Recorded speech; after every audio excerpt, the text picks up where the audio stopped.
তোমার লজ্জা করছে না? তুমি অঙ্কের প্রফেসরিটা পেয়েছো ওটা পরের কথা, কিন্তু তুমি এই কাজটা করবার আগে যে অ্যাপ্লাইটা করেছিলে, সেই অ্যাপ্লাইটা করার আগে তোমার আমাদের কথা একবারও মাথায় আসেনি? আমাদের পরিবারের সম্মানের কথা তোমার একবারও মাথায় আসলো না? কিন্তু বাবা আমি তো এটাই করতে চাই। করো না, আমি তো বারণ করিনি, কিন্তু আয়ের তো একটা উৎস থাকা দরকার। নাকি সারা জীবন এই পরিবারের বোঝা হয়ে পরিবারের টাকায় খাবে? আয় তো এখান থেকেও হতে পারে বাবা। হতেই পারে, কিন্তু তোমার এই চাকরির জন্য এই পরিবারের মান সম্মানের ওপর যে প্রভাবটা পড়বে সেটা কি তোমার হিসাবে আছে মিস্টার ম্যাথামেটিশিয়ান? নিজের দিদিকেই দেখো, 4 বিয়ে করেছে, 4জনকে ডাইভোর্স দিয়ে তাদের থেকে মোটা অঙ্কের টাকা কোর্পোস নিয়ে এখন লন্ডনে ওয়েল সেটেলড। এখন নিজেই একটা বেশ্যাপট্টি চালাচ্ছে। নিজের দাদাকে দেখে শেখো, গত 2 বছরে 14খানা রেপ করেছে। 14খানা রেপ করে সে থেমে থাকেন। 2 গোষ্ঠীর মধ্যে দাঙ্গা বাঁধিয়ে দিয়ে শুধু বন্দুক সাপ্লাই দিয়ে মোটা অঙ্কের টাকা পকেটে পুড়েছে। এটা একটা স্বাধীন সুন্দর ব্যবসা। আর আমার কথা না হয় তুমি ছেড়েই দাও তোমার ঠাকুরদার পৈতৃক ব্যবসা জমি হাতানো, সেটা আমি বছরের পর বছর নিষ্ঠার সাথে করে যাচ্ছি। এটা আজ বলতে আমার গর্ববোধ হয়, অহংকার করি না। গত 2 বছরে প্রায় 16 জন কৃষককে আত্মহত্যা করতে চেষ্টা করিয়েছি এবং আত্মহত্যা তাদেরকে করিয়েছি এবং করিয়ে তাদের জমিগুলো দখল করেছি। আর এই রকম একটা পরিবারের ছেলে হয়ে তোমার অঙ্কের প্রফেসর হতে লজ্জা হচ্ছে না? কিন্তু বাবা এসব হয় না আমার দ্বারা, আমি পারি না এসব করতে। না পারাটা কোনো বড় কথা নয়। আমি তোমাকে কোনোদিন চেষ্টাই করতে দেখিনি। আমি কতবার তোমাকে আমি টাকা দিয়েছি সোনাগাছিতে যাও, কিন্তু তুমি যাওনি। ওই টাকা নিয়ে তুমি কোথায় গেছো? National library. হ্যাঁ, ওখানে কি সব ওই ডিফারেন্ট ক্যালকুলেটর নিয়ে তুমি পড়াশোনা করেছো, বই পড়েছো, টাকাগুলোকে নষ্ট করেছো। ওটা ডিফারেন্সিয়াল ক্যালকুলাস বাবা। আরে ওই হলো, সবই একই ব্যাপার। আমি তোমাকে নিয়ে গিয়ে কলকাতা শহরের সমস্ত মদের দোকান, গলি গালা, গাঁজার ঠেক, কোথায় ড্রাগসের নেশার জিনিস পাওয়া যায় সেগুলো সব দেখিয়ে দিয়েছি। পয়সা পর্যন্ত দিয়েছি সেগুলো কেনার, কিন্তু তুমি কি করেছো? সেই পয়সাগুলোকে নিয়ে দুধ, হরলিক্স, লালিপাপ কিনে পয়সাগুলোকে নষ্ট করেছো। এই তো সেদিন আমার বন্ধু, ছোটবেলাকার বন্ধু বরুণ আমাকে ফোন করে জিজ্ঞাসা করলো কেমন আছি, তোমার কথাও জিজ্ঞাসা করলো। আর তোমার যা কীর্তিকলাপ, আমার সেটা আমার নিজের বন্ধুকে জানাতে লজ্জা লাগবে। আজ তার ছেলেকে দেখো, বোম ব্লাস্ট করে একটা ট্রেন শুদ্ধ উড়িয়ে দিয়েছে। আর তোমার কথা যখন জিজ্ঞাসা করলো তখন লজ্জায় আমি মাথা নিচু করে সুরসুর করে বাড়ি চলে আসি। না, অনেক হয়েছে। আমি তোমাকে আর 1টা মাস সময় দেব। সেই 1টি মাসের মধ্যে তুমি যদি তোমার যোগ্যতাটা দেখাতে পারো এই বাড়িতে, তাহলে বাড়িতে থাকবে, তা না হলে আমি তোমাকে ত্যায্য পুত্র করতে বাধ্য হব। যদি ন্যায্য হতে গিয়ে আমার ত্যায্যই হতে হয়, নয় তাই হব বাবা। ঈশ্বর, এখানে এসো।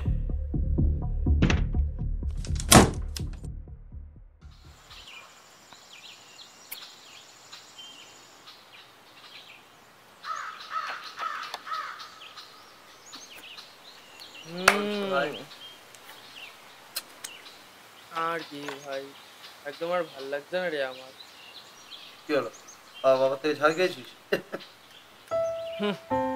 হ্যাঁ আর কি, দেখ তুইও জানিস আমিও জানি, ওই চেষ্টা তো করছি ভাই আমি, কিন্তু আর হচ্ছে না আমার দ্বারা।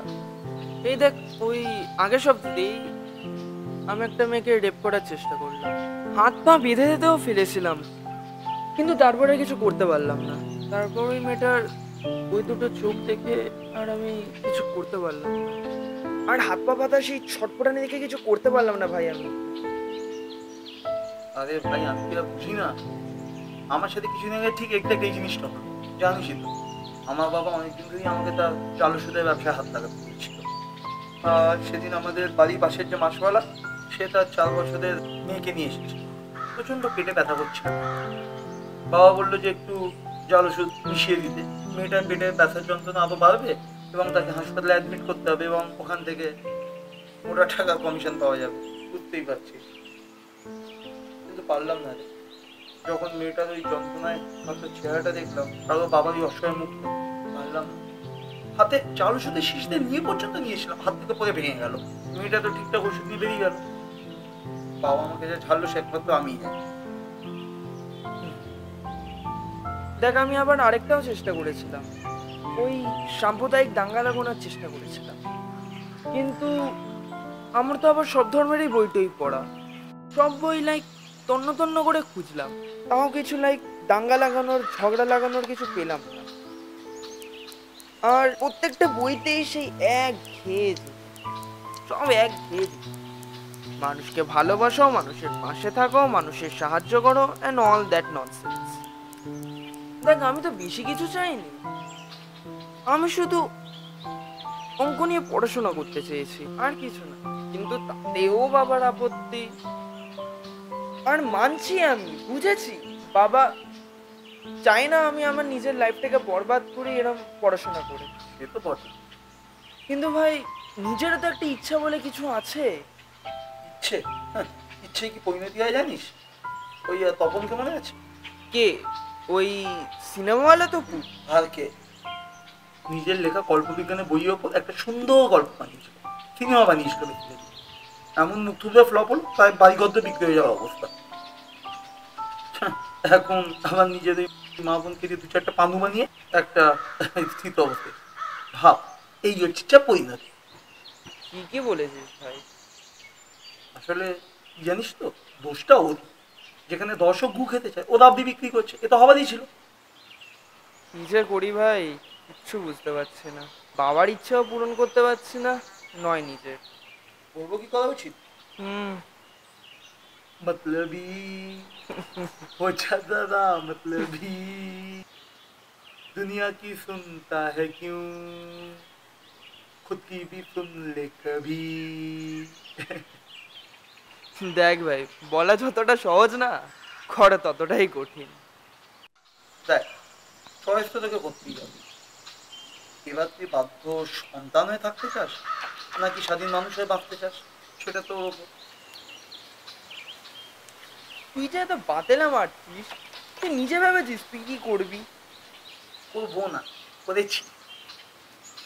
কি আমি তো এখান থেকে কাটছি। কাটছিস মানে? কোথায়? কই যাচ্ছিস?